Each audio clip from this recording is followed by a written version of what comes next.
So coming into the wellness retreat, we had a great time, spending time around each other for 3 days, man. Just men, and being able to find spaces, to safe spaces to be vulnerable. We learned a lot about each other, but also what we learned is a lot of similarities. But in the same process, we were going to shoot one of our podcasts, and I knew that this was a moment I wanted to share something that was personal for me, something that happened to me previously, almost 9 months before this wellness, and so. We were bringing on a good friend of ours that's a doctor as well to kind of help me and ask questions, but also just help us understand kind of the male body and also to the male mind. Like, what are we going through when we come to the doctor? What questions should we ask? What questions should we be asking our healthcare providers? Like, what should we do? And so having a doctor that helped us, at the wellness retreat, kind of understand the things that we needed. But in this episode, I wanted to share, and I wanted to let people in that's close to me on some of the things that I'm dealing with personally. Because someone personally that is affected by something, that is dealing with something that you cannot see, and then their armor looks so strong, and then you find out they're dealing with something that, maybe has them feeling vulnerable or weak. You take that information and, you go do something about it in your own life, because, you can't see it in that person. So I wanted to do that in this episode, and I just want to share with my brothers everything that I experienced.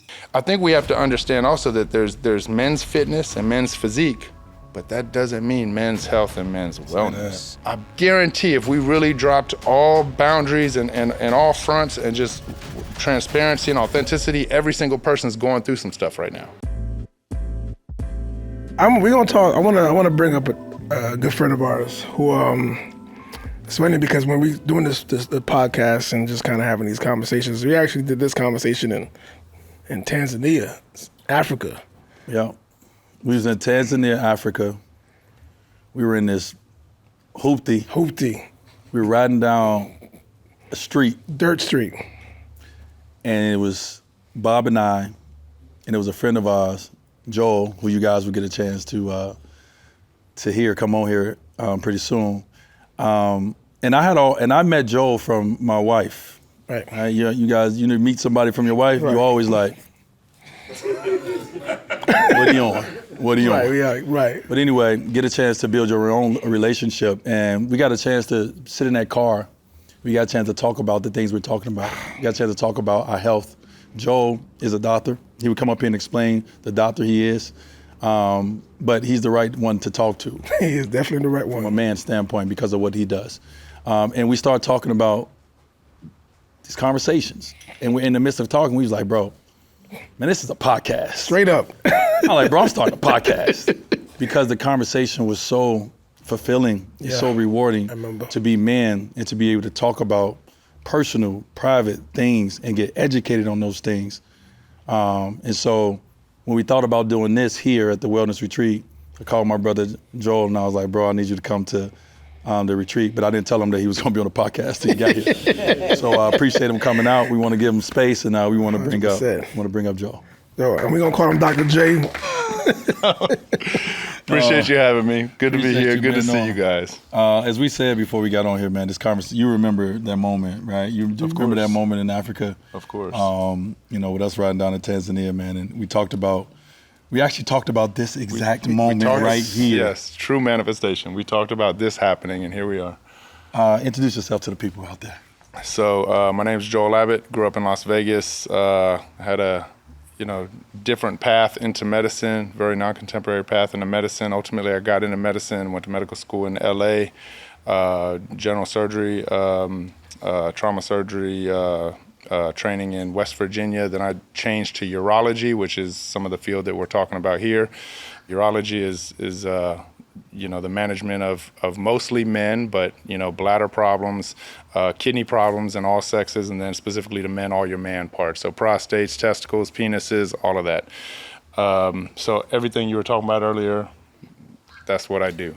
Did that in Detroit, Michigan, then did some fellowship training for subspecialized surgery in San Diego, UCSD. And now I've had some academic positions. I've worked for some years, and now I recently went back to Las Vegas, where I'm doing my practice there and trying to serve the best I can to the community and provide my skill set to where I grew up. So Joel just said to me, he said, so everything you just said to to everyone, you know I do that, right? Like that's literally what I do. And I didn't even know about it. And there is follow-up after you get part of your kidney taken out. You need a CT scan in 3 to 6 months. You need a CT scan every 2 years for 6 years. You need blood work. You need a chest X-ray. So there is follow-up. I'm gonna start coming to you. Well, so before we get into it, I thought about that, but I was like, I know Joel.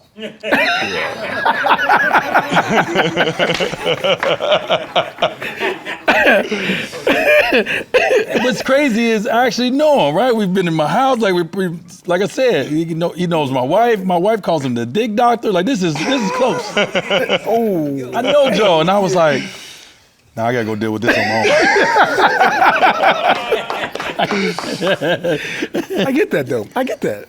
But I got you. Yeah. So I'll say one thing earlier. I picked up in some of what you were saying. So you talked about the two things that I want to bring together. Two things you said at different segments, but I want to bring them together to the forefront. So early on, you said, it's, medical problems, especially African American communities, low socioeconomic communities. Also, as men, just being proud who you are. Like it's not talked about. Medical problems are not talked about. Yeah. The amount of patients that come through and you ask about their social history, their family history, they have no clue. No clue. Right. Like, oh, my dad, they died. They had some problem. Nobody knows, right? So you're withholding things from your family, which is the people you don't want to withhold things from. You talked earlier about these are things that aren't discussed. These are the conversations that aren't had, but they should. Then we fast forward about 20 minutes, and you talked about your experience with surgery, going in for your partial nephrectomy, removing part of the kidney. And you said in that moment, like you were at your weakest, you felt weak, you had your dad there, you had your wife there, and your family was seeing you as a weak man, and that vulnerability is not what you want to show to your family. So here's two different things that you said that bring those together. That's the reason we don't have those discussions. Mm-hmm. So the same feelings you had where you were trying to protect your vulnerabilities from your family are the same ones that are impacting them and their ability to care for their own health care. Mm-hmm. So it's like we know better, but we're men. We don't talk about stuff. Right. It's so important. It's so important. To have a group of men who are all at different ages. I think we're in the late 20s until 67 years old out here that's in front of us. What should they do? What should they ask? What's the process right now? What age you are? When should you be concerned about this? When should what should we do? Great question. So a lot of us have kids, and me and Bob actually talked about this the other day. When's the last, we have all these, fatherly things that we do, trying to teach our kids to be men, teach our boys to be, teaching our kids to be, adults, teaching our boys to be men. And we talk about all the things. But one thing, we don't even talk about is testicular cancer is something that affects the youth, in your teens to 20s. None of us here are going to get testicular cancer. That's just not something that happens older. But how many times are we telling our kids growing up, our boys growing up that, hey, are you checking your testicles? Are you feeling them? If you feel anything funny, talk to dad, talk to mom. Let's talk about this. So I would say that, if we're going chronological, if we're talking about age, right, let's talk about the earliest. The earliest is the young. So let's get them focused on their self-checks first, which is what we need to do as parents, as providers, as the head of the household, as the fathers, right? So let's make it a comfortable discussion about, your penis, your balls, check down there, make sure something's not funny. The one thing is when you're talking, we all want to know, because you talk about the ages that all these watches and these what we should know from a parent standpoint when they come to our kids, et cetera. What ages should we start looking for? So I think children should start checking themselves at 10 to 12 years old. So the earlier the better, right? I think 10 to 12 is where they're mature enough to kind of understand that, the discussion about, hey, you can get growths on your testicles that can be really bad. At that point, they've heard about cancers and ailments, but before then, they're not really going to understand. So I think 10 to 12 is fair to start the discussion, and then they should be checking themselves, routinely. I mean, you're in the shower, check yourself. Every time you're in the shower. If there's any question, bring it to your parents, talk to us, and it has to be a comfortable conversation. One thing I want to bring up is, so when you talk about your tumor on your kidney, we joke in medicine, joke, half joke, not joke for real, but that'll be called an incidentaloma. Now, there's no such thing as an incidentaloma, but basically an oma means a tumor, and it was incidentally found. Mm-hmm. They scanned your belly, they see your kidney, right? And so it's not uncommon that, people go to the emergency room with belly pain or some problem, which is usually like indigestion or constipation or something, gas or something stupid. They end up getting a CT scan because you walk in the ER. They're going to scan you. A lot of that is defensive medicine. They don't want to catch a lawsuit because they sent you home and missed something. So they're going to check your blood work. They're going to check a CT scan. And that's where we actually catch a lot of things, is in these incidentalomas where that's not even what you were going in for. So this is not the guidelines, but this is, if I'm talking to my friends, I'm saying, look, every 5 to 10 years, you should probably go get a CT scan. Most bad things happen in your head or in your belly and chest, not your legs and all that, So you can go get a CT scan of the brain or CT scan of the belly nowadays fairly cheap. I mean, $400, $350, just no contrast, no injecting anything, just a regular scan. If something comes up funny, then you might need to get a secondary scan or an MRI or something else. But $350, $400, $450, no insurance. So there's no reason nowadays, contemporary medicine nowadays, 2024, 2025, that you can't just go and pay yourself and get a CT scan. So that's something I would recommend. I do it. I tell my friends, my families to do it. But in terms of, medical screening from a medical recommendation perspective, 45 is around that age you really want to start thinking about things. You should be getting screened for, in terms of cancers, you should be getting screened for prostate cancer. That's a blood test. And I actually want to talk about that because of something that was said earlier that I want to bring to the forefront, just in terms of prostate. So we'll circle back to that. But prostate cancer screening, it's a blood test. It's a blood test. Actually, the funny thing is, going with the finger in the butt, we actually don't really do that much anymore. So I think your dad was right. I think your dad was right. What we do is, nowadays we have an ultrasound that's the same size and shape as my finger. So instead of me putting a finger in there and just feeling around, like, put a probe where you could actually see something. So you have a little probe that's an ultrasound, but you're not just doing that on everybody. You're doing that if there's a reason to. So if you're having symptoms or if your PSA number is up, which is that blood test. But you don't even have to be so worried about, they're going to stick a finger in my butt, or even if they want to, because they're not up on the current guidelines, you can just say, hey, I'm not going to do that part, but let's do the blood part. If that bothers you. Like I said, in my world, this is stuff we do every day. It's weird. We do some weird shit. Okay, so let's just go there for a minute. So you see a lot of asses, obviously. But how did you, just seriously though, like you said, it's a lot of stuff when it comes to our personal parts that for some reason we're uncomfortable talking about. Mm-hmm. Right? As men in here, we all got similar parts, right? Mm-hmm. But we're a little uncomfortable expressing what happens with those parts. Mm-hmm. How do you deal with that when it comes to men getting comfortable allowing you to do your job? That's easy. So when you visit me, and you guys know me pretty well. If you come see me, I'm not different. I talk just like I talk. I act like I act, and it's a locker room. The door closes, we have a locker room. Your dick don't work or what? Let's fix it. We're having these conversations. It's not, I think there's some erectile dysfunction. We don't have them kind of discussions. We're like, yo, and some of you guys said earlier, and I'm gonna circle back. I got a couple things I want to circle back to. But one thing y'all said earlier about, I don't need that yet, and this, I want to make that conversation comfortable, because most men, if I had to, get everybody to be honest and transparent, I would say about 80% of people right here would raise their hand and say, I could use a little something to get myself right. So I break that conversation really easy. I'm like, look, if you have a Lamborghini in the driveway, you don't have to drive it, but you're gonna drive it because you're gonna flaw, so you don't need this pill, because some people are actually like, I don't need that. It's an ego thing. I'm not saying you need it, but if you got a Lamborghini sitting there, you're not gonna drive it. You might need a couple. And then they come back, can I get that refill? Can I try that Lambo? So, that's the new thing when you're alone. Hey, can I try that Lambo, bro? And I think there's ways we can have these discussions that it's like just locker room talk, but not weirdo stuff. That's the thing, is there's this idea that you start talking about, dick and balls and ab booty and all that. It's like, that's some funny shit. But we can have the discussions and just make it like just locker room talk. I think it's also really important for men to understand beyond like the ages of 45, starting to think about colonoscopy, starting to think about getting your prostate checked, and that doesn't necessarily mean the finger, but getting the blood checks and stuff like that, and start having these discussions with your providers. If you've smoked in the past, man, when I grew up, everybody had a Newport. Everybody was smoking the Newports.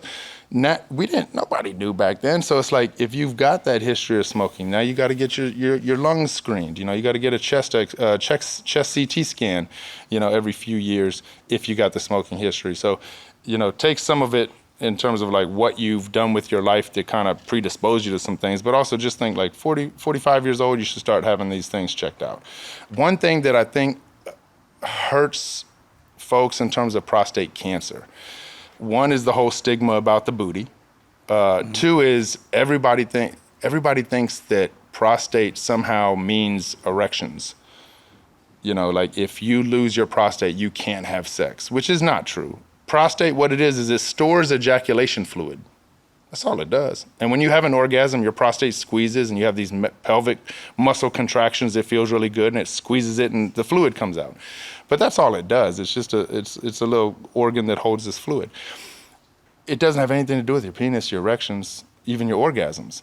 And so you can have your whole prostate removed and still have potency, still have erections, still have orgasms. You just won't have the fluid come out. So like a dry orgasm. But I think people aren't aware of that, and I see that surprise in a lot of folks' face when they're like, "Oh my God, I got a prostate problem, so my sex life is over." Not necessarily. And then I joke about it. It's just less to clean up now. Like you got to make it like locker room talk. You got to make it like a joke. Orgasm. A dry orgasm. You just never. I'm sorry. Do that again. It's a what? But you feel it. You feel it. Yeah, you feel it. You got to clean up nut. Yes. You ready for your prostate out? Might need to start selling that. But the other thing I think is important for folks to know is that, so prostate cancer almost has no symptoms. So you find it through a blood test. You find it through something called prostate-specific antigen that is something that's made only by the prostate. It floats around your bloodstream. You pull it out of the blood and you say, oh, your PSA number is high. Something is going on with your prostate. Is it cancer? It could be. It could be infection, inflammation. You ride bicycles a lot and you get that pressure up there. You could have just had an orgasm, a sex orgasm the day of the blood test, and because it's squeezed, your PSA is a little high. There's other reasons that a PSA would go up. But the one we don't care about none of that stuff. We care about cancer, right? So the screening test for prostate cancer is a blood test. There's no symptoms. And I wish people understood that better. Because even you earlier, you say, yeah, I was starting to have this slow stream. I knew about, POPs. And so I'm putting this together as a worry.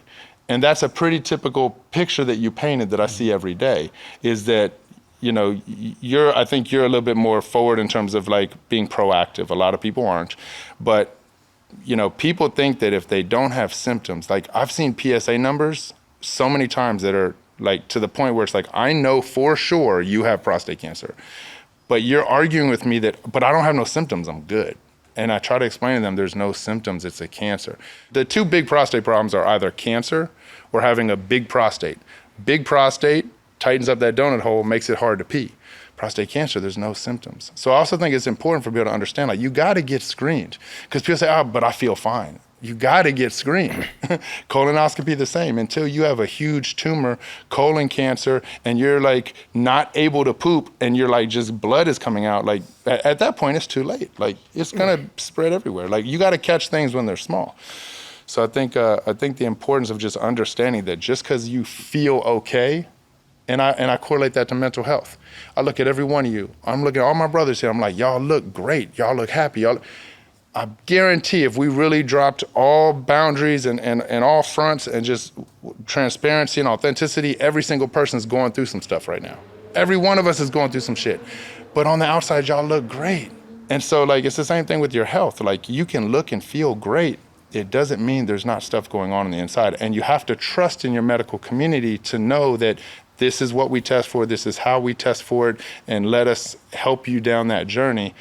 I feel we toss around the word men's health, men's wellness a lot. And I do too. Like we all talk about that.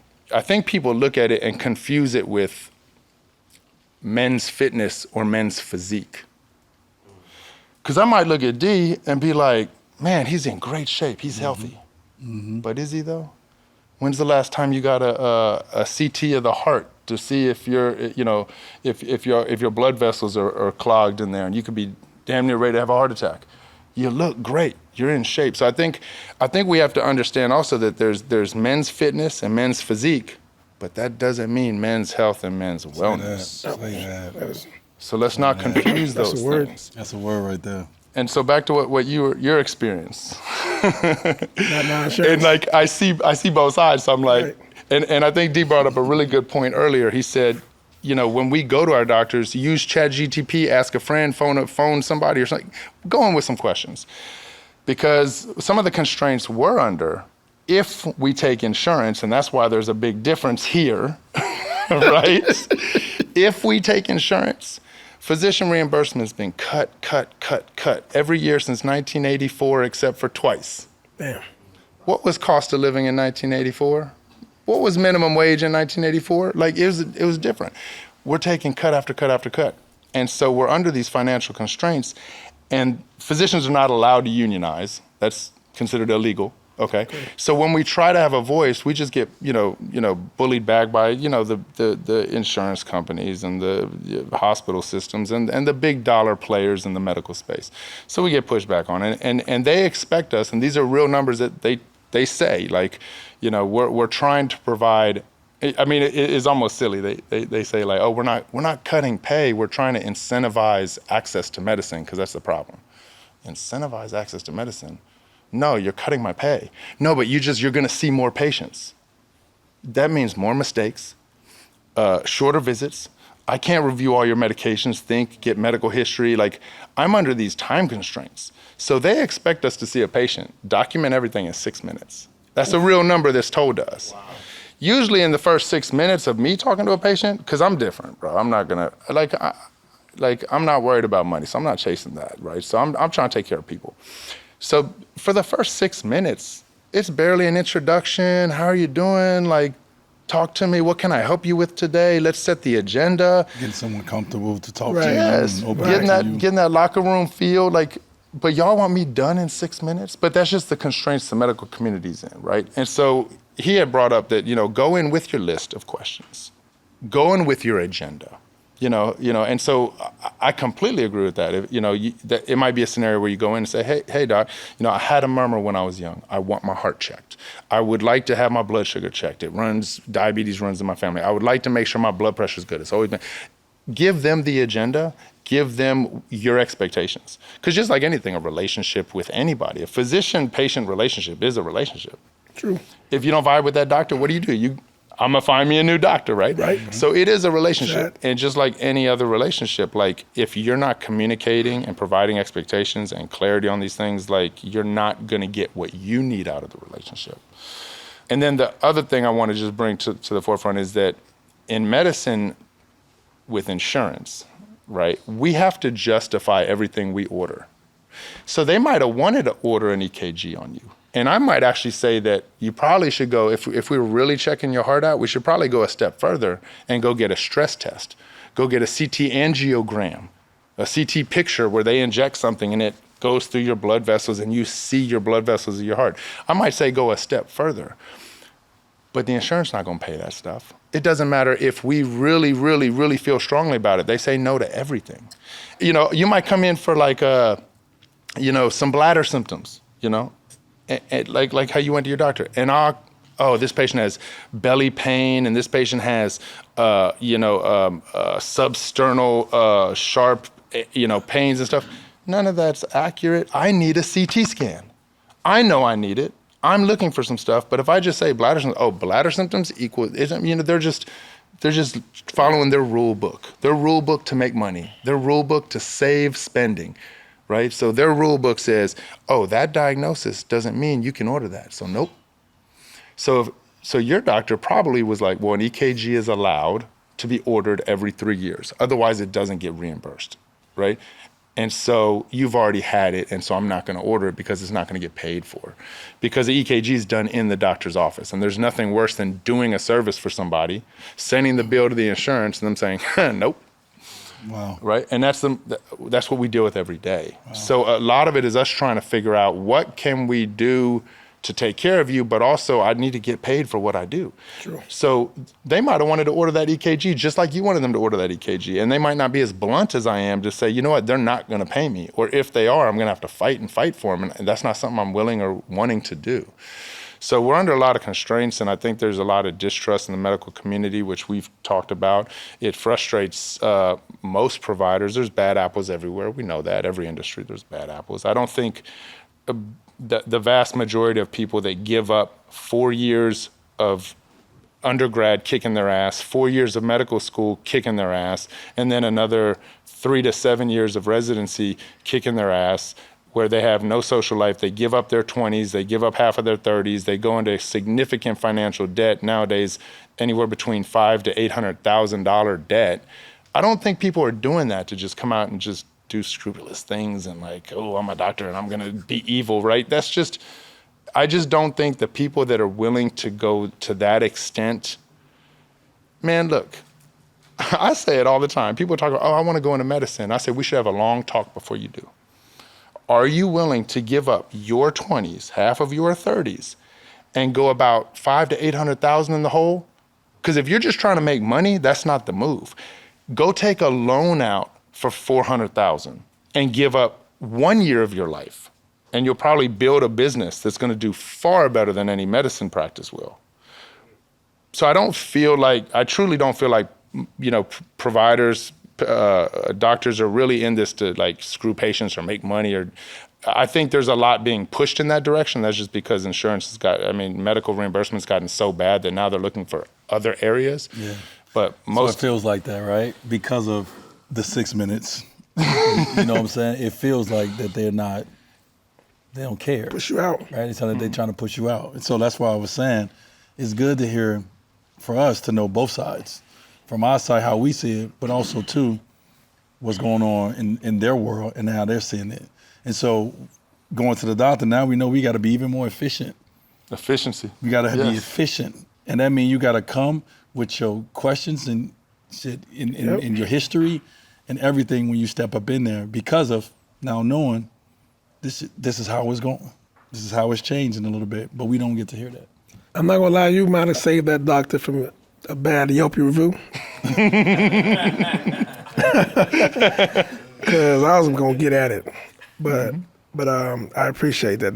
That's some good information right there. I'm gonna log that in. I hope for those who don't have the insurance that you have. Yeah, that get whatever you want insurance. I get what I like that. Yes. Thanks, NBA. that kind of insurance.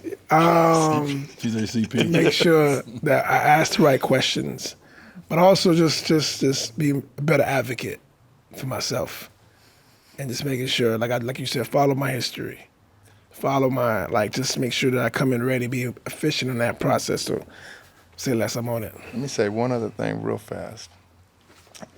The current model is actually, for insurance payers, the current model is actually incentivizing financially primary care doctors not to refer patients to specialists. Now, think about that. Just take that for a moment. A primary care doctor cannot know everything. Right. Imagine you got somebody who's a sport, somebody who knows sports, right? A sports analyst. Now, do you think you can? Is there even a sports analyst that knows every sport? Absolutely not. Absolutely not. Or they'd lose a lot of credibility. Nobody knows all of that. And so you've got, a basketball analysis. You got a football. Well, if it is, baseball. It's not many. Maybe Mike Tirico. But it ain't. Okay. And so you go to your primary cares. They don't know this stuff that the specialists know. And a lot of times you have to push them to get you to those providers because they are financially incentivized to reduce cost. And reduce cost means not sending them to a subspecialist who's going to order more tests and bill a consult, and then the insurance company comes back to the primary like, why'd you send them over there? It costs money. So you got to push them sometimes. Say less. There is nothing wrong with telling a doctor, just looking at them and saying, I don't really understand. Can you make it understandable? You dumb that down because a lot of doctors won't talk like the way I talk, and some of us talk. Most talk in these big words, and they're really smart people, but I need to educate you. I need to educate you. I need you as my patient to understand our goal. Because I can understand all day, but it's your journey, and I'm trying to help you on your journey. I can't talk over your head using a bunch of Latin words. I don't know, you know what I'm saying? What are we doing? So it's nothing wrong with saying, I don't really understand. Can you explain that better for me? So he's got to just make sure, I think how you said, is to check in with each other. You know, I think us checking in with each other.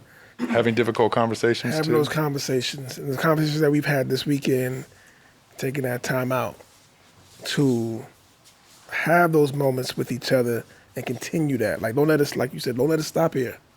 You know, like, don't let us stop here. Let it just, you got to keep it going, because the community is us. The community is us. Man, we got to move on from this conversation. But more so than anything, we're here, one, because, you know, we look for sponsorship to be here. This has been a beautiful wellness event, but sponsorship has allowed us to be here. So first of all, shout out to Thorn, Thorn Health. Shout out to Thorn. Tonight, where we at right now, the vibe that we're about to have when we end this, shout out to my brothers at Jeter. Shout out to my Jeter family. When we sat down and we thought about wellness, we thought about the name of this. Right. And you guys see it because we're branding it everywhere. It's on the cups, it's on the hat, it's on the pillow, it's on everything. But to me, TimeOut expresses so much. Obviously in our personal lives, what we need to do, but also too, I come from the sports world. A lot of us play sports, a lot of us come from that world, and we know how important a timeout is. But the one thing we talked about earlier about timeout is not only used in chaotic moments. It's not only used when the team is making a run. A timeout is also used at times when you need to put somebody else in the game that ain't had an opportunity. So it's used for the opportunity. A timeout is also used to be able to run a good set that we want to run because I saw something. So let me get a quick timeout so we can run it. So a timeout is not only used when you need help or to deal with your trauma. A timeout is used in so many different ways in your life, in other people's lives. And so that's why we feel great about this wellness event and this retreat being called a timeout, because this is more than just men getting together and dealing with our shit, dealing with our bullshit. Because when you go back, your people gonna look at you like, did you get better? What have you learned? They're gonna expect you to come back changed immediately, right? So just understanding that this timeout is not just used for that, for us. It's used for so many different things, and that's why we love the name of it's been about timeout. So we're gonna toast it up. Absolutely. We're gonna toast to it. Joe, brother, thank you. Once again, we can't say it enough. We toasted to everybody out there. Thank you guys, man, for being here, for being participants. Here on the White Network, we believe in timeouts. Thank you for the timeout. Man. Thank you, my guy.